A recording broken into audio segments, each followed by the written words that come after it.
كيفكن اليوم؟ إن شاء الله تكونوا منيح. اليوم رح نعمل أكلة قصبة الدجاج أو مثل ما بعض الأشخاص بسموها كبدة الدجاج، بطريقة كتير طيبة وكتير سهلة مع صوص كتير رح تحبوها، رح تصيروا تعملوها عطول.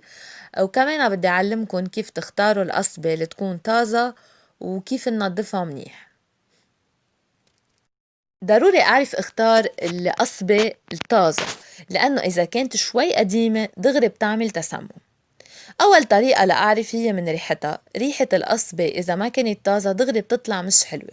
هون عندي أنا القصبة طالعة منها حتى هي ونية ريحة كتير طيبة. تاني طريقة هي من خلال لون القصبة لونها مثل ما شايفين بني بس مايل على الحمار وعلى لون الزهر. إذا كانت عندكن القصبة مايلة كتير على البني ولون الزهر فيها كتير قليل والأحمر، هيدا إذا كان موجود معناتها بلشت تنتزع أو منا طازة صار لها فترة، لهيك أفضل ما نستخدمها، نختار مثل هيدا اللون الحلو. خلينا هلأ نشوف كيف منقطع ومننظف القصبة منيح. للتقطيع بدي أفصل هول الشقفتين عن القلب، والقلب ما بكبه لأنه القلب كتير بغذي وكتير طيب. وبدي شيل عن هيدا الجزء كل شي أبيض وكل شي شريان دم أو دم. وهيدي اللحمة كتير طرية، منا مثل اللحمة اللي بنعرفها، ما ضروري اتصرف معها بخشونة. يعني ليكو كيف الشريان بشيله بكل سهولة بإيدي، يعني ما ضروري كل شي استعمل فيه السكينة، فيه بسهولة اسحبها بإيدي لشريان الدم. فهيدا اللحمة كتير كتير طرية وبسهولة بتنمعس، يعني ما فيي اقسى عليها. هلأ بقسمها لأقسام وسط، لا صغيرة تفرط ولا كبيرة استصعب انه خليها تستوي. من كفة تقطيع الجزء التاني مثل ما شايفين هون في شرايين دم. رح قص الجزء المنيح اللي ما فيه شي. هون شوفوا كيف الشريان بكل سهولة بيطلع بإيدي، شفتوا كيف حتى ما استعملت السكينة. يعني كيف كأنكن عم تقرصوا حدا، هيك بتقرصوها قرصة خفيفة بتطلع بتطلع الشريان لحالها. هلأ الأبيض بيبقى شوي أقسى، بقصه هيك بشكل كتير ناعم وبشيله. مثل ما شايفين كتير طريقتها سهلة، وإذا كانت طازة بيكون كتير سهل علينا أنه ننظفها. هلا بالنسبة لتنظيف القلب، هيدا الطريقة كتير سهلة. بتقصوه بهيدا الشكل، ببين معكم مثل كيس محاوط القلب. شوفوا كيف شلته بطريقة كتير سهلة، هيك بيطلع معه كل الدهن الموجود. وعلى حافة الكيس يعني المطرح الأبيض بقص، هيك طلع معي كل شي. أكيد بتطلع بقلب القلب، إذا بقى أي دم أو غيره بشيلون، بيكون بقى شي بسيط مثل ما شايفين.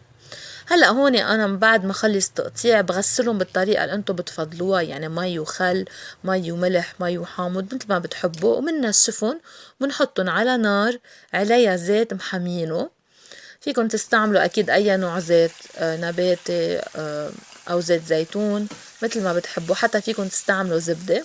المهم إنه نكون حمينا الزيت على النار قبل ما نحط القصبة، ومن بعد ما نحط القصبة منخفف النار، ما منتركها على نار قوية. منزيد عليهم ورقتين غار وعود قرفة. هيدا الأمر بخلي القصبة يروح منها كل الزنخة وبتطلع ريحة كتير طيبة. يعني هلا صارت ريحة عن جد بتشهي. وهون كمان بدي زيد حسب الذوق ملح، قرفة، وبهار أسود مثل ما أنتو بتحبوا. وأنا مثل ما قلت بدي حافظ على حرارة واطية أوطى ما فيي، لأنه أنا بدي يستوي اللحمة من جوا، أنا ما بدي يحترق من برا ومن جوا يكونوا نية. وكمان كل ما كانت الحرارة واطية كل ما بدل الطراوة فيهم، يعني مش بنشفوا. هلأ لما بلشت تحس إنه القصبة عم يستووا دغري بشيل وحدة من القصبة وبفتحها لأتأكد إنه استووا. يعني إذا كان لونه بلش يصير بني وما عاد زهره أحمر بعرف إنه استوى، بصير فيي طفي عليهم. لأنه إذا أنا طولت على القصبة كتير بتصير ناشفة وما بتعود طيبة، وهيدا هو سر القصبة. سر القصبة انه تعرفوا امتى تطفوا عليها. اذا طولتوا كتير ونشف كل هيدا الزوم اللي شايفينه بالمقلاية ما بتعود ابدا طيبة. هيدا الزوم وهيدي الرطوبة اللي فيها هي سر طعمتها، هي فيها طعمة اللحمة الطيبة.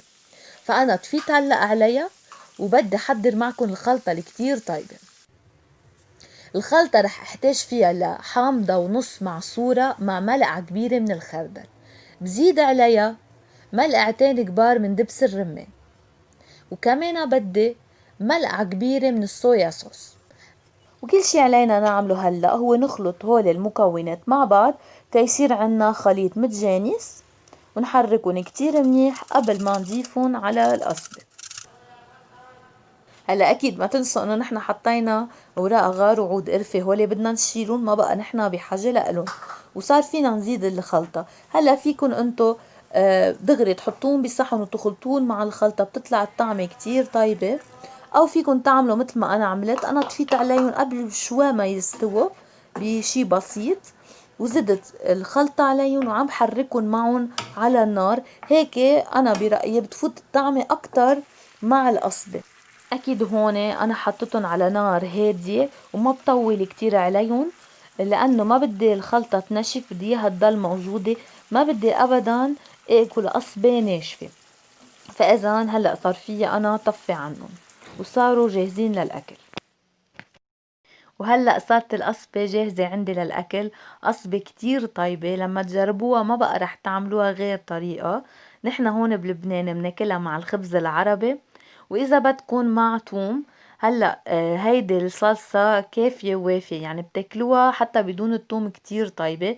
الحامض فيها بيكون قوي وفيها هيك نتفة طعمة حلوة. رح تحبوها كتير. جربوها وما بتندموا. وإذا حبيتوا هيدا الفيديو شاركوه مع رفقاتكم.